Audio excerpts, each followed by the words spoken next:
Hello dear friends, welcome back. We are discussing about the muscles of the lower limbs, right? Here we have written muscles of lower limbs. In my previous lectures I have divided the regions of the lower limbs, and then we started discussion about the muscles of the gluteal region, you remember, and then we discussed about the gluteus maximus muscle, then gluteus medius, and then we discussed about gluteus minimus muscle. All these three lectures you have watched them. Thank you for watching. Now let us discuss about the fourth muscle in your gluteal region, that is the obturator internus muscle, right? Obturator internus muscle. It's hiding the obturator foramen, right?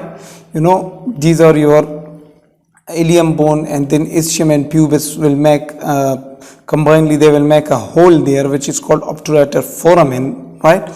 And this muscle is totally hiding your obturator foramen. That's why we call it obturator internus muscle, right?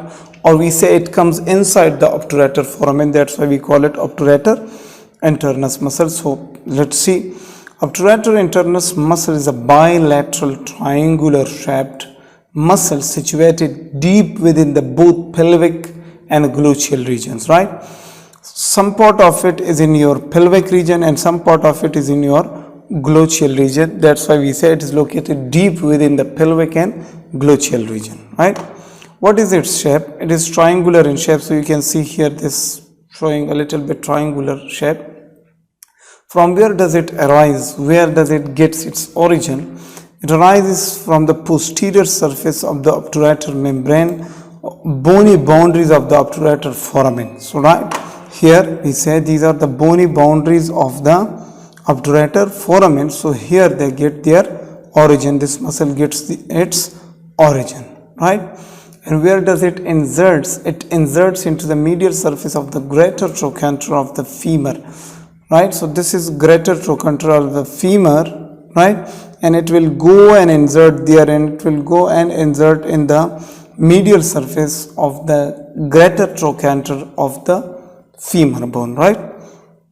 What are its actions? It will cause the external rotation of the extended thigh, the abduction of the flexed thigh, and stabilization of the hip joint. So it causes the flexion and extension of your thigh, right? And what is its blood supply? It is supplied by obturator artery. The branch from obturator artery comes, which is called internal pudendal artery, right?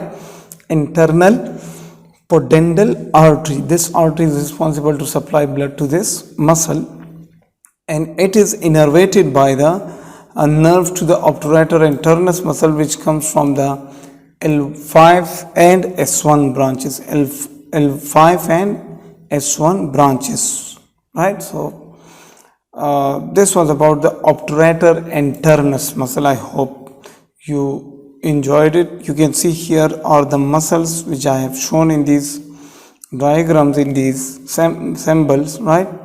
You can see, and this was the detail about the obturator internus muscle and its blood supply and innervation. Okay, in the next lecture we will see another muscle.